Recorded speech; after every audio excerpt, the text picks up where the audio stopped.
नमस्कार दोस्तों, स्वागत हमारे YouTube channel Swami Vivekananda study circle Prayagraj में आप सभी का एक बार फिर से शुरू करते हैं। पहला प्रश्न क्या है दोस्तों, किसने पहली बार अशोक के शिलालेखों का स्पष्ट अर्थ जो है समझ पाया था? किसने स्पष्ट रूप से शिलालेखों को पढ़ पाया? तो दोस्तों किसने पढ़ लिया था? वो पढ़ लिया था जेम्स प्रिंसेप ने। किसने? जेम्स प्रिंसेप ने 1837 ईस्वी में जेम्स प्रिंसेप के द्वारा अशोक के शिलालेखों को पढ़ा गया। दूसरा प्रश्न है, महरौली में संग्रहित लौह स्तंभ किसने स्थापित किया था? वेरी इंपॉर्टेंट प्रश्न है। महरौली में जो दक्षिणी दिल्ली में महरौली में जो लौह स्तंभ है, इसको स्थापित किसने किया था? किस वंश ने किया था? तो ये वंश ने किया था गुप्त वंश ने। गुप्त वंश के कौन से शासक? चंद्रगुप्त द्वितीय। चंद्रगुप्त द्वितीय ने क्या किया था? इस महरौली के लोहे के स्तंभ को क्या किया था? बनवाया था। चंद्रगुप्त द्वितीय को किस नाम से जानते हैं हम लोग? विक्रमादित्य। किस नाम से? विक्रमादित्य। ये भी नोट कर लेना, किसको विक्रमादित्य की उपाधि मिली थी? तो चंद्रगुप्त द्वितीय को, गुप्त वंश का शासक था। अब बताइए, वस्तु विनिमय प्रणाली आरंभ की गई थी। वस्तु यानी बाजार विनिमय प्रणाली किसके शासनकाल में आरंभ की गई थी? तो ये की गई थी अलाउद्दीन खिलजी के द्वारा। किसके द्वारा?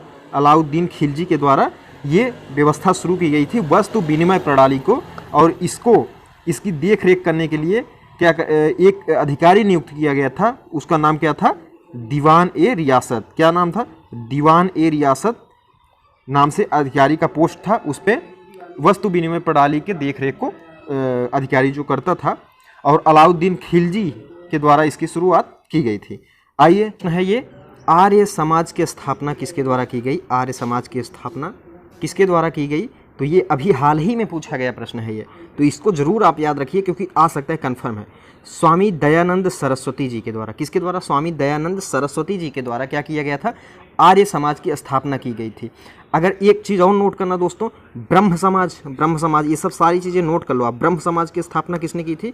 तो ये किया था राजा राम मोहन राय। किसने? राजा राम मोहन राय। रामकृष्ण मिशन की स्थापना किसने की थी? विवेकानंद ने। किसने?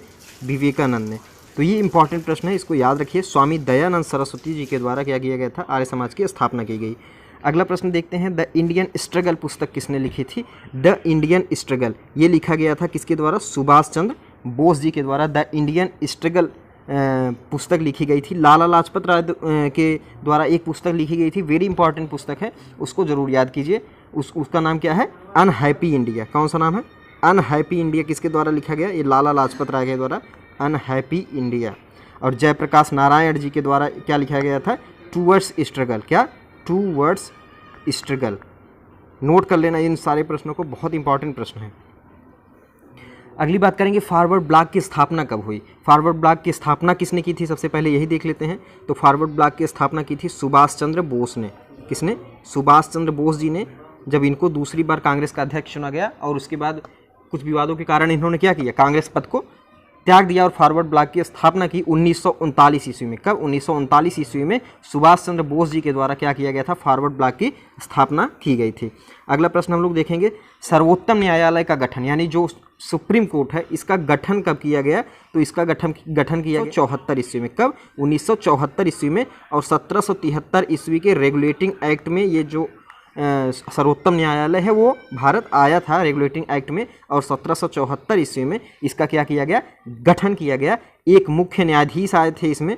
क्या आए थे? एक मुख्य न्यायाधीश दोस्तों, एक मुख्य न्यायाधीश और 3 अन्य न्यायाधीश इस सुप्रीम कोर्ट में नियुक्त किए गए थे। अब बात करेंगे, कैबिनेट मिशन भारत कब आया था? कैबिनेट मिशन भारत कब आया? कैबिनेट मिशन दोस्तों आया 1946 में। कब आया? 1946 में। कब? 24 मार्च 1946 में कैबिनेट मिशन क्या आया? भारत आया। 24 मार्च 1946, याद रखना। अगला प्रश्न अगर हम लोग देखें, पूर्ण स्वराज्य की शपथ कांग्रेस के किस अधिवेशन में ली गई थी? कि पूरा का पूरा हमें देश चाहिए, पूर्ण स्वराज्य चाहिए, इसकी शपथ कांग्रेस के कौन से अधिवेशन में लिया गया? तो दोस्तों वो लिया गया था लाहौर अधिवेशन में। कौन से अधिवेशन में? लाहौर अधिवेशन में। अध्यक्षता किसने की? नोट करना जवाहरलाल नेहरू। किसने? जवाहरलाल नेहरू ने इसकी अध्यक्षता की थी लाहौर में। कब हुआ था? 1929 में। कब हुआ था? 1929 दिसंबर 1929 में इसकी अधिवेशन की क्या हुई थी? अधिवेशन का प्रोग्राम हुआ था और इसकी अध्यक्षता की थी जवाहरलाल नेहरू ने। यहाँ पर पूर्ण स्वराज्य की मांग की गई।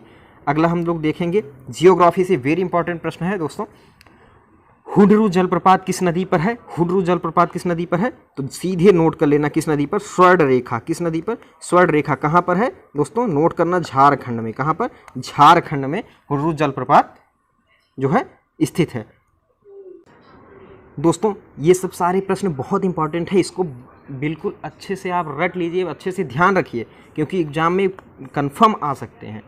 और दोस्तों चैनल को आप सब्सक्राइब जरूर कर लीजिए, क्योंकि रोज़ाना जब तक एग्ज़ाम का डेट आ ही चुका है, जब तक एग्ज़ाम होगा तब तक हम रोज़ाना प्रैक्टिस लेकर आ ही रहे हैं। बहुत इंपॉर्टेंट प्रश्न रहेंगे, इसके लिए आप चैनल को तुरंत पहले सब्सक्राइब कर लीजिए। उसके बाद हम लोग अगला प्रश्न देखते हैं। चैनल को सब्सक्राइब जरूर कर लें। दोस्तों एक प्रश्न है, गंगा की वह कौन सी सहायक नदी है? यदि आप गंगा नदी तंत्र पढ़े हैं तो आप बिल्कुल ये सब प्रश्नों को तो आसानी से कर देंगे, ऐसे ही प्रश्न आने वाले हैं। और अगर गंगा नदी तंत्र नहीं पढ़े हैं तो आप सीधे डिस्क्रिप्शन बॉक्स में जाइए, वहाँ पे गंगा नदी तंत्र का मैं लिंक डाल दूंगा, उसको जरूर देखिए। कोई प्रश्न गंगा नदी तंत्र से आपको फंसेगा ही नहीं। गंगा की वह कौन सी शाखा, कौन सी नदी है जिसका उद्गम मैदान से हुआ है? कहाँ से हुआ है? जिसका उद्गम कहाँ से हुआ है? मैदानी क्षेत्र से हुआ है, पहाड़ों से नहीं हुआ है, मैदानी क्षेत्रों से। तो वो है गोमती नदी। गोमती नदी का उद्गम फुलहर झील से। कौन से झील से? फुलहर झील। कहाँ पर है? पीलीभीत। पीलीभीत कहाँ पर है? पीलीभीत फुलहर झील। तो गोमती ऐसी नदी है जो पहाड़ों से नहीं निकलती, यानी हिमालय से नहीं निकलती, और गंगा की सहायक नदी है। और वो कहाँ से निकलती है? फुलहर झील, यानी स्थलीय मैदानी क्षेत्रों से निकलती है। अगला प्रश्न देखेंगे, हैदराबाद किस नदी के किनारे बसा है? तो बहुत अगर आपने पढ़ा होगा, बहुत सरल, मूसी नदी के किनारे क्या है? हैदराबाद अपना बसा हुआ है मूसी नदी के किनारे, इसको नोट कर लेना। किस नदी के किनारे कौन सा शहर बसा हुआ है, मैं इसका वीडियो अपलोड कर दूंगा, आप लोग कमेंट बॉक्स में बताइएगा, मैं इसका वीडियो अपलोड कर दूंगा, तो आप बिल्कुल आसानी से यहाँ पे समझ पाएंगे। दोस्तों अगला प्रश्न हम लोग देखेंगे, सरदार सरोवर परियोजना का निर्माण किस नदी पर है? सरदार सरोवर परियोजना सीधे नोट करना, कहाँ पर? नर्मदा नदी पर। कहाँ पर है? गुजरात। कहाँ? गुजरात में नर्मदा नदी के तट पर है। इससे लाभान्वित होने वाले राज्य हैं मध्य प्रदेश है, गुजरात है, महाराष्ट्र है, राजस्थान है। 4 राज्य इससे लाभान्वित है। सरदार सरोवर परियोजना नर्मदा नदी पर, गुजरात में, याद रखिएगा। खेजड़ी वृक्ष कहाँ पाया जाता है? तो ये पाया जाता है कहाँ पर? मरुस्थल में। कहाँ पर? मरुस्थल। इसे क्या कहते हैं? मरुस्थल का राजा कहते हैं। क्या कहते हैं? मरुस्थल का राजा। खेजड़ी वृक्ष को क्या कहते हैं? मरुस्थल का राजा, याद रखना। नेक्स्ट प्रश्न अगर हम लोग देखें, निम्न में से कौन सी पंचवर्षीय योजना, ये पंचवर्षीय योजनाएं दी गई हैं, इनमें से कौन सी पंचवर्षीय योजना का वर्ष जो है वो गलत है? पहली पंचवर्षीय योजना 1951 से 1956 बिल्कुल सही है। 1956 से 1961 दूसरी पंचवर्षीय योजना बिल्कुल सही है। 5वीं पंचवर्षीय योजना 1973 से 1978 दिया गया है, लेकिन ये गलत है। ये कब से है? 1974 से 79 तक। क्या हो जाएगा? 1974 से 79 तक। चौथी पंचवर्षीय योजना जो है वो 1969 से 74 तक, याद रखिएगा। तो यहाँ पे तीसरा वाला ऑप्शन बिल्कुल सही हो जाएगा।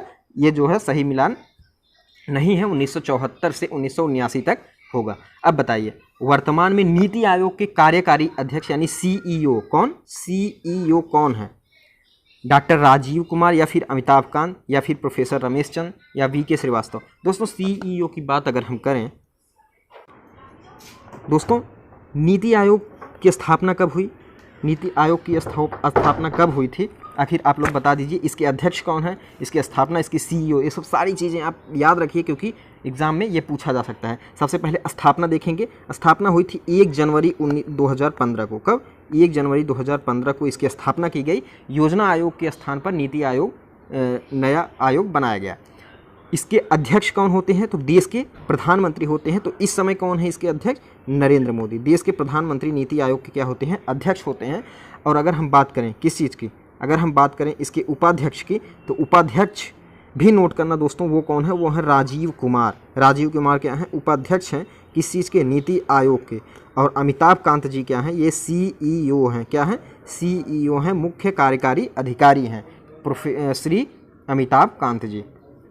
नेक्स्ट प्रश्न अगर हम लोग देखें, वैश्वीकरण का अर्थ क्या है? वैश्वीकरण का अर्थ क्या है? तो ये क्या है? ये घरेलू व्यवस्था और वैश्विक अर्थव्यवस्था के साथ एकीकरण जो होता है वो क्या होता है? वैश्वीकरण कहलाता है। वैश्वीकरण क्या कहलाता है? घरेलू अर्थव्यवस्था का वैश्विक अर्थव्यवस्था के साथ, दोनों के साथ क्या करना है? एकीकरण। तो ये क्या कहलाएगा? आपका वैश्वीकरण। अब बात करेंगे वर्गीज कुरियन की। वर्गीज कुरियन किससे संबंधित है? आप लोग बता सकते हैं बिल्कुल आसानी से। तो ये है श्वेत क्रांति से। श्वेत क्रांति किससे संबंधित है? दुग्ध उत्पादन। किससे? दुग्ध उत्पादन। श्वेत क्रांति वर्गीज कुरियन दुग्ध उत्पादन से संबंधित हैं। बात करेंगे अगली, तो भारत में वर्तमान मुद्रा प्रणाली का प्रबंधकर्ता कौन है? तो वर्तमान मुद्रा प्रणाली जो है इसका प्रबंधकर्ता भारतीय रिजर्व बैंक है। कौन है? भारतीय रिजर्व बैंक क्या है? इसका प्रबंधन करता है। अगला प्रश्न की बात करें हम लोग, अगले प्रश्न की, तो मूल संविधान में कितने मौलिक अधिकार हैं? अभी कितने हैं? अभी हैं 6। तो मूल संविधान में कितने हैं? कितने थे? तो वो थे 7। कितने? 7। 1978 में जब 44वां संविधान संशोधन चल रहा था दोस्तों, 44वां संविधान संशोधन मोरारजी देसाई की सरकार थी, तो उस समय क्या हुआ, संपत्ति के अधिकार को, जो 7वां मौलिक अधिकार था संपत्ति के अधिकार को, उसको मूल अधिकार से हटाकर कहाँ रख दिया गया? कानूनी अधिकार में। कहाँ पर? कानूनी अधिकार में। तो अब जो संविधान में मूल अधिकार हैं वो हैं कितने? 6। इसमें से जो 7वां था उसे हटा दिया गया।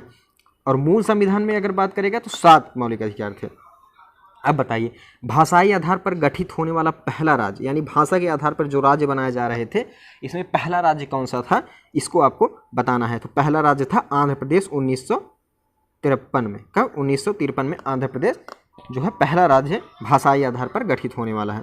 अब देखिए अगला प्रश्न क्या है, धर्म, मूल वंश, जाति, धर्म, मूल वंश, जाति और लिंग के आधार पर विभेद, यानी लिंग, इसके आधार पे आप किसी से भेदभाव नहीं कर सकते, ये किस अनुच्छेद में है? इसको प्रतिषेध किया गया था। किस अनुच्छेद में? तो दोस्तों ये किया गया था अनुच्छेद 15 में। किस अनुच्छेद में? अनुच्छेद 15 में क्या किया गया?